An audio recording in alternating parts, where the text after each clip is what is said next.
America, the land of opportunity. That phrase used to mean something. It was a symbol for our enduring spirit, our passion, our drive to succeed. It was representative of our people's ability to do anything and everything as long as they had the grit to follow through.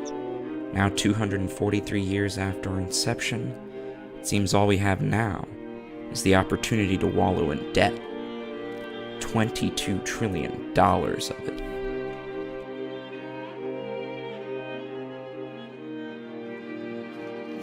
Like the rising waters of a flood, the U.S. national debt continues to climb every year, threatening those around it.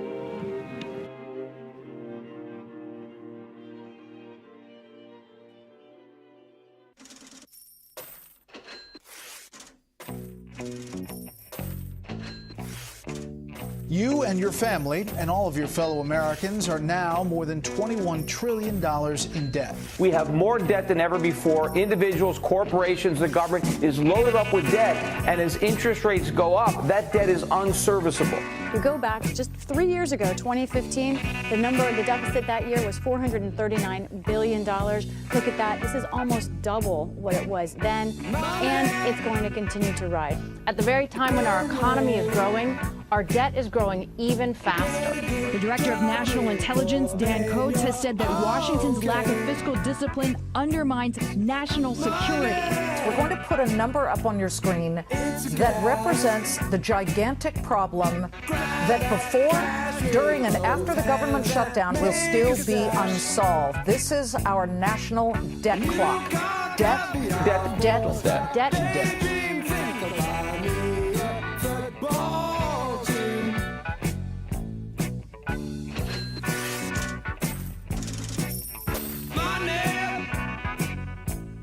Get back. I'm alright, Jack. Keep your hands off of my stack. Money, it's a hit. Don't get me back.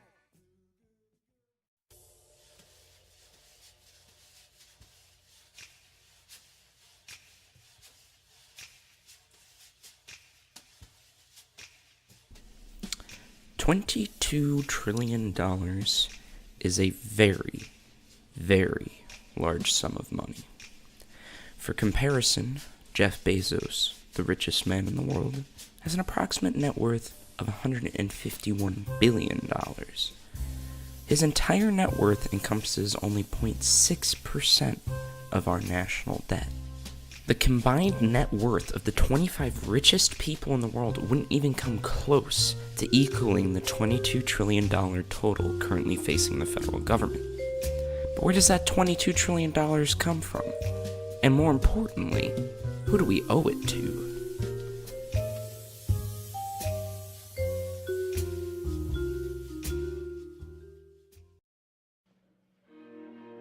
Every year, virtually every year, we have a deficit where the U.S. government spends more money than it takes in.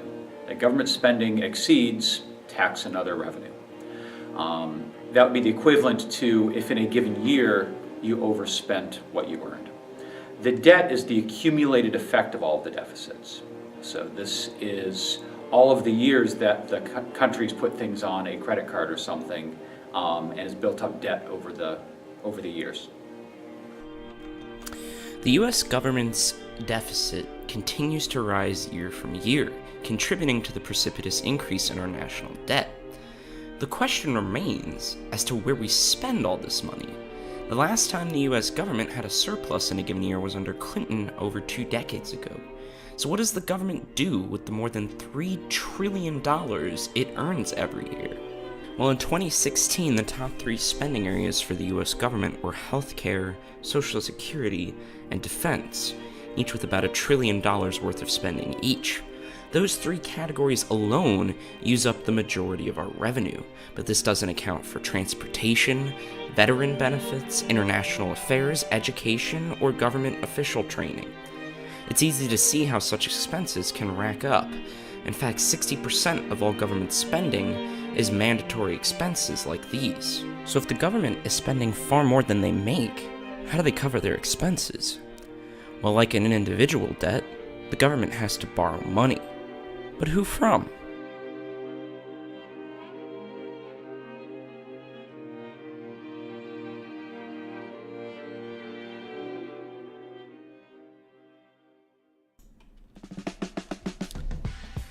The US government owes money to a lot of people, but surprisingly, the person it owes the most money to is you.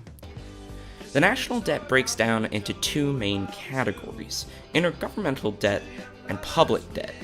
Intergovernmental debt makes up 27% of the national debt, which is roughly $5.9 trillion. This portion of the debt is owed to other federal agencies that take in more revenue than they need. With the extra cash in hand, the agencies exchange their surplus for treasury bonds. But what is a treasury bond anyway? They're IOUs. So the government issues a bond, and it's a promise that they will repay that person or country or company back. The agency's purchase of these bonds is what gives the government their extra revenue. The Social Security Trust Fund, retirement funds, and disability fund are all examples of agencies that buy treasury bonds from the US government. The other 73% of the national debt is owed to the public, but it's often difficult to understand what is meant by the public. The public consists mainly of banks and individuals, the Federal Reserve, pensions, insurance, and savings. These areas encompass the majority of our public debt. The rest is owned by foreign investors. Although it's commonly believed that foreign investors hold the majority of our debt, it's actually true that they only hold about 6.2 trillion of our 22 trillion total. The countries we owe the most to in decreasing order are China, Japan, United Kingdom, Brazil, Ireland, Luxembourg, Switzerland, the Cayman Islands, Hong Kong, Belgium, Saudi Arabia, Taiwan, India, Singapore, South Korea, France, Canada, and Norway. So with a list of debtors as long as my arm, and a bunch of money we owe ourselves to boot, it's easy to see how the national debt is a complex issue. You can't just pay one person $22 trillion and be gone with it. Our debt is sequestered in so many different locations that in order to fully pay it off at any one point, it would take a monumental effort. But how did we even get here? How does a country less than 300 years old accrue so much debt? Let's find out.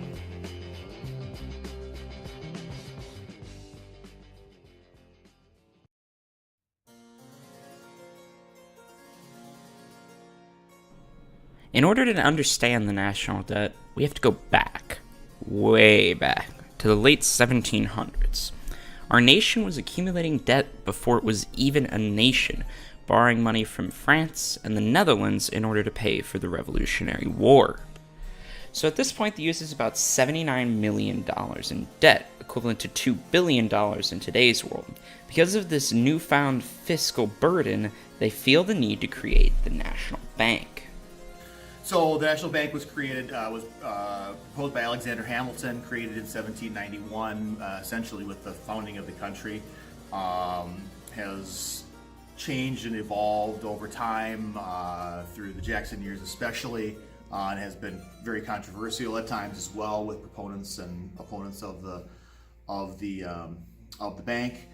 Went through a short period of time after the first national bank where it was defeated in rechartering, and then we had a second, after the War of 1812, had a second national bank that was created and became, like I said, more controversial during the Jackson years. But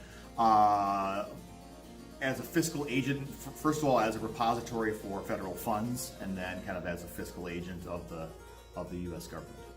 As far as accruing debt, wars have been a big part of that. We had debt immediately following the Revolutionary War. For the most part, stayed pretty low throughout those years, and then the great leap we saw was during the Civil War, and of course the 20th century wars like World War II.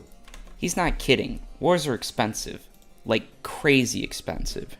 For example, when the Civil War started, the US government debt was about $64.8 million, but after the war ended, it was $5.2 billion.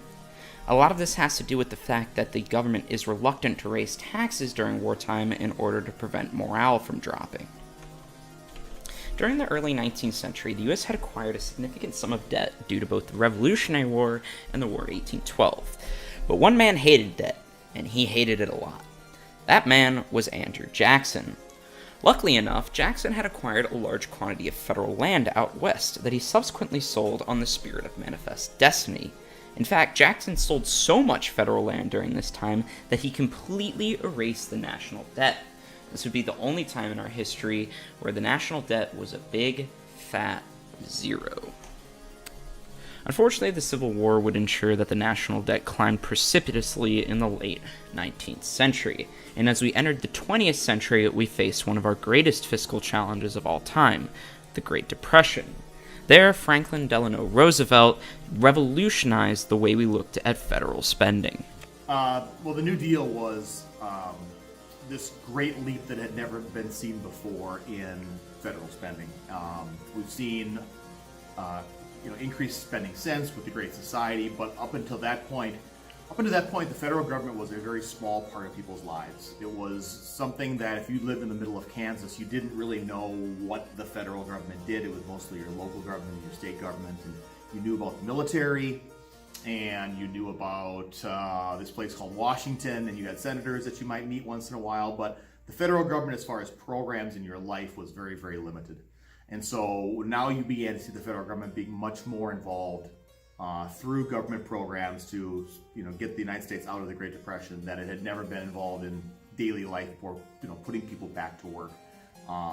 And that was a trend that then continued as obviously has never left the growth of the size of government.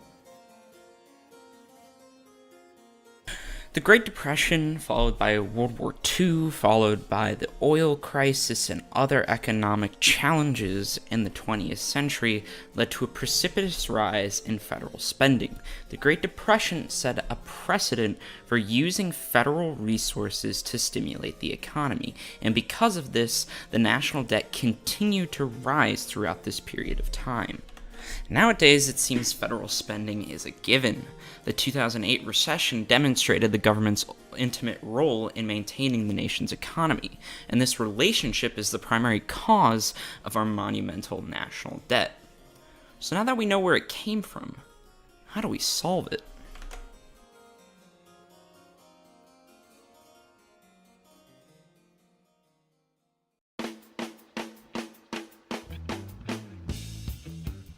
Solving our enormous national debt is going to require three things.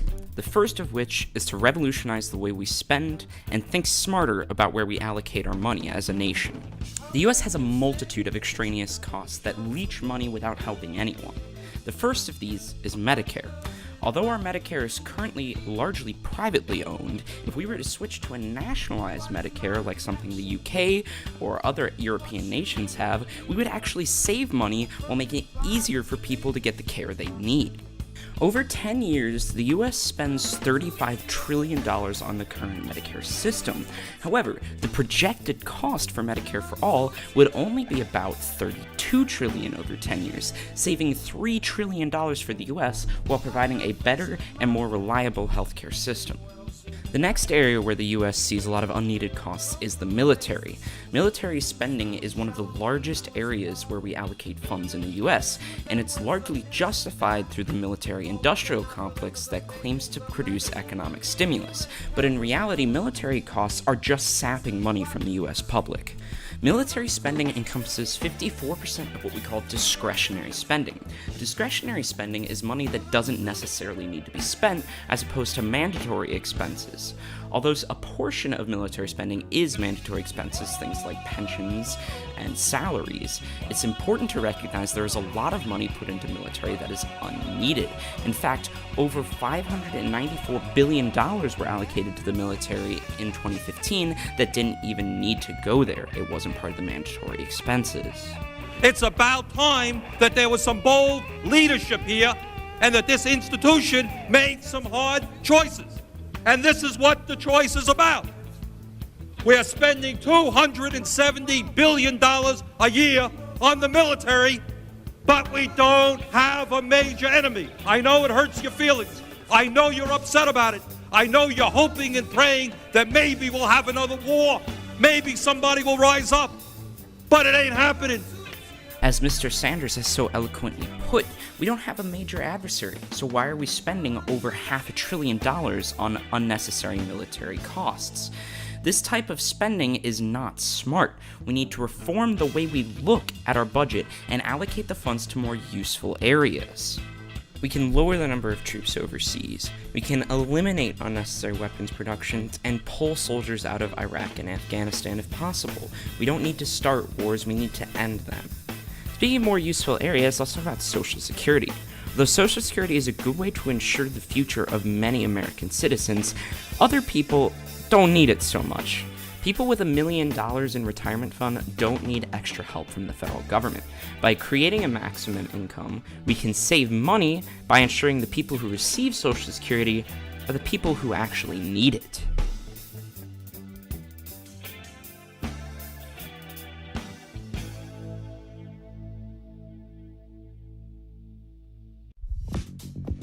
The second thing that we can do to help counteract the national debt is to treat the way we tax people differently. There's a huge income inequality problem in America, and a lot of it stems from the fact that we don't tax the rich enough and we tax the poor too much. By shifting the dynamic of taxation, we can increase the revenue the government receives and boost income equity. But how do we even do this? Well, it starts with removing tax cuts that benefit only the rich. The rich are not the people who need their taxes cut, it's the poor. The second thing that we can do is we can increase the amount of estate tax on wealthier families. Creating a tiered system for estate tax that particularly targets wealthy families will help increase revenue without really harming the family themselves. We can also implement a wealth tax, which is similar to an estate tax that only impacts the rich, and a 70% marginal tax rate on individuals earning more than $10 million a year so that we can raise income through their wealth. I subscribe to the belief that in times of recession, that it makes sense for the government to potentially either tax less or spend more to help the economy along. That is Keynesian thought. However, I also believe that in times when the economy is doing very well, that is a good moment to pay down the debt, or at least not to run a deficit.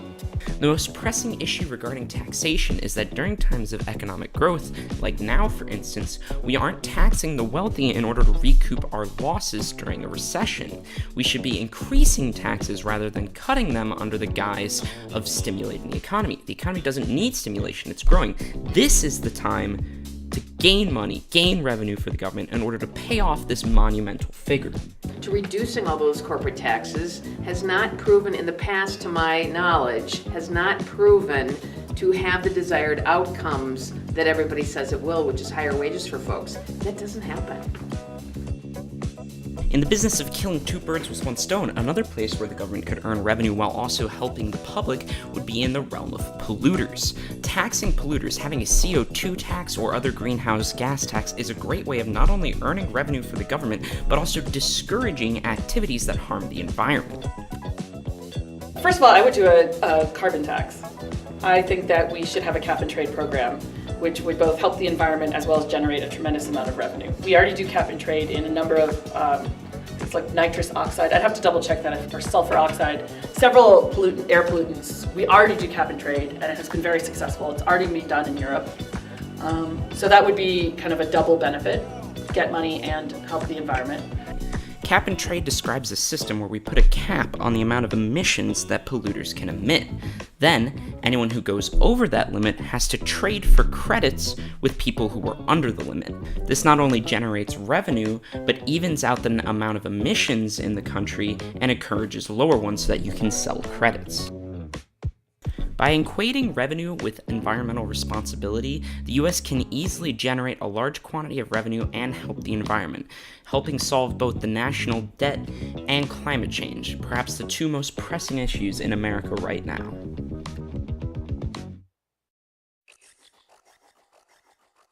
Right, look, the first step is to end deficit denial. Now, deficit denial is what I call when both parties stick their heads in the sand. There's crazy new theories on the left that we can just print our way out of this.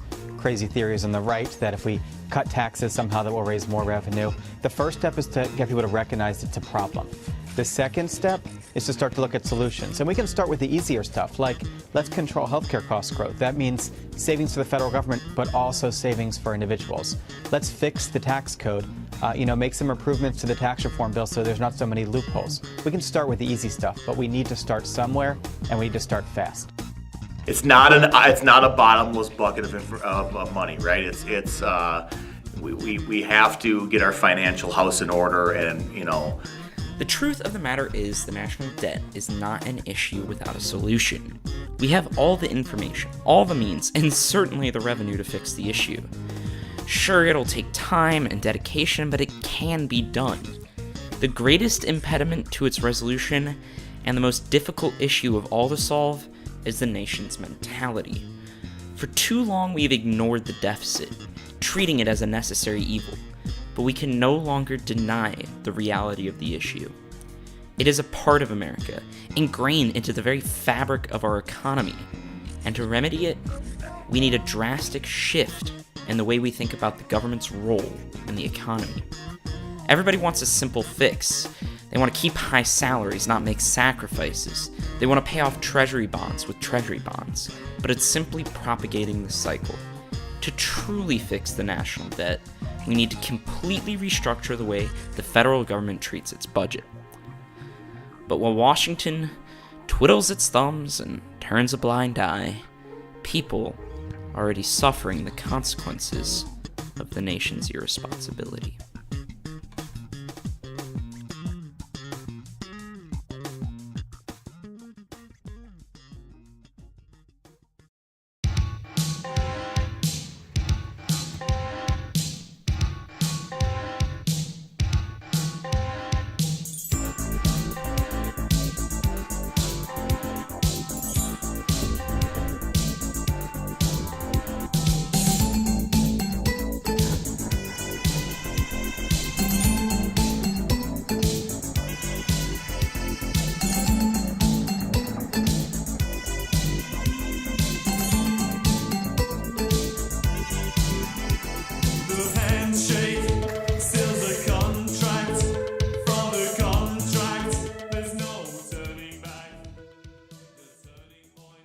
Oftentimes, at a first glance, it's hard to see how the national debt affects us on a personal level. However, it's not the size of the number that counts, it's how the government reacts to it. And like a ripple effect, the national debt will send shockwaves to the global economy.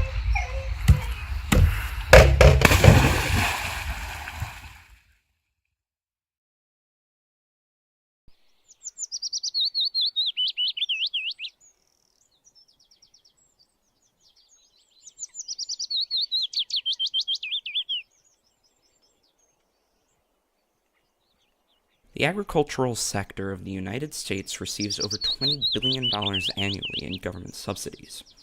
However, with the national debt forcing reduced spending across the board, many farms are seeing a drop in federal support. Agriculture is a naturally fluctuating source of income. Subsidies are designed to help account for seasonal changes and bad harvests. Now, with the national debt forcing these subsidies down, many farmers are seeing the impact personally. Bruce Thompson is a dairy farmer in Prescott, Wisconsin, who has first-hand experience with these consequences. I used to raise all my calves, now I don't, just because you can buy them cheaper, already milking. So it's things are changing, every day. So I sell my calves by about 3 days old, get rid of them that way. So. That's pretty neat. And then the cows are in that. Yeah, right now the cows are in the barn. Today is supposed to be up in the 80s, so I keep the fans on them, keep them cool. We got about 80 head here, and that used to be big, but now we're probably one of the small ones now. 20 years ago that was big, but now, everybody's kind of going to 1,000 to 2,000 cows. And I don't know. I'm 61 years old. I don't want to get that big. Right. I just think about backing off, retiring here pretty soon. So. Yeah, I mean, you got to hire. They hire a lot of Mexicans, and right now with what's going on with the Mexican border, they want to shut that down. So there might not be a lot of hired help for the big guys either. So. Yeah. Like here, I'm doing it all alone. With the bigger farm, you've got more help, of course, but yeah, I don't know, it's all about the same. Right, you know, before, when you're bigger, you got more cash flow. Oh, yeah. And here you got probably not as much cash flow, but then again, you don't have as much overhead, you know, as the big guys do. So right now, even the big guys, with the pricing as low as it is with the corn and the milk, it's getting hard for even the big dairies to keep going. So is the price like lower than it has been like in the past? Oh yeah, I mean, we've seen up to 20, probably, I've seen $22 a hundred for your milk, and right now it's at 14. So, oh wow. So it's, you know, it's almost half, you know, so I mean, you gotta tighten things up. Yeah. You know? And does the government do anything about subsidies for these kind of smaller locations, or? You know, the subsidies, they're kind of backing off on them, but they do give you some programs that you can go at, you know, get. I don't get into it too much. I pretty much can handle it myself, but there's some programs that I do, like buffer zones around the woods and stuff like that, so, you know, they'll pay you up, you know, for some of that stuff that you do, so. Yeah, any reason in particular you think they're backing off those, or? Well, I think it's just, even the government's, you know, getting short of money, you know, I mean, you know, with everything going on today with all the, you know, with the war, of course, and all the weather problems we're having and the floods, and, you know, you just can't help out everybody, you know. Right. I suppose it's gonna tighten everybody's belts up, you know. You know, I guess they got so much money, they're gonna have to try to manage it, you know, and give everybody just a little bit instead of helping out just the farmer, or just, you know, doing all the, you know, like the war and stuff like that. You know, you gotta kind of manage it, you know. Right. And it's got to be a tough job. You know? Especially with the Republicans and Democrats, how they're fighting back and forth, you know. For sure. Yeah, I started back in '91. I took over the family farm, and so I've been doing it for a few years now, and you know, I've seen it some good times. It's probably the worst I've ever seen it for pricing. Really? You know, corn is still at $3, you know, and God, they said back in the 1800s, corn was at $4 a bushel. Well, back then, you know, you only got like 30 bushels an acre. Now we're getting, you know, about 200, you know, so it's a little different than back then, but the prices are still low, you know. But, you know, everybody wants cheap food, you know. Right. So.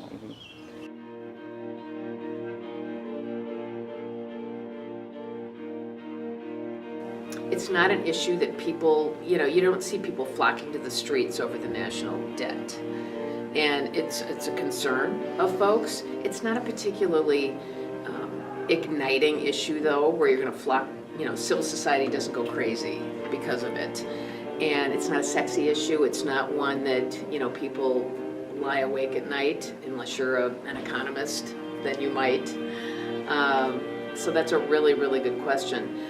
I think it has to, once it starts to affect people's own pocketbooks, once the economy starts responding to this, if our loans are called in or something of that effect, once it starts to affect people personally, it'll get people's attention.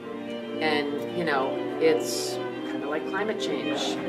You know, you don't really care about it if it's not really affecting you on a day-to-day basis, but if you live in certain areas that is being drastically affected by climate change, then you start to care about those kinds of issues. So, you know, I don't know, but maybe we've got to get beyond some of these issues that, you know, are taking all of our time.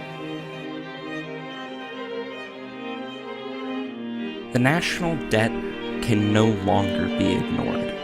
The government must be forced to deal with it, but in doing so, they will inevitably harm the common American. It is not the politicians or the Treasury that will bear the brunt of the nation's fiscal irresponsibility, but you and all your fellow Americans. In the bitterest of ironies, we are being forced to pay the nation's debt to ourselves. Increased tax rates, reduced spending, and cutback of social welfare programs will disenfranchise thousands. The national debt does not affect just the farmers or the educators, but every single citizen of the United States of America.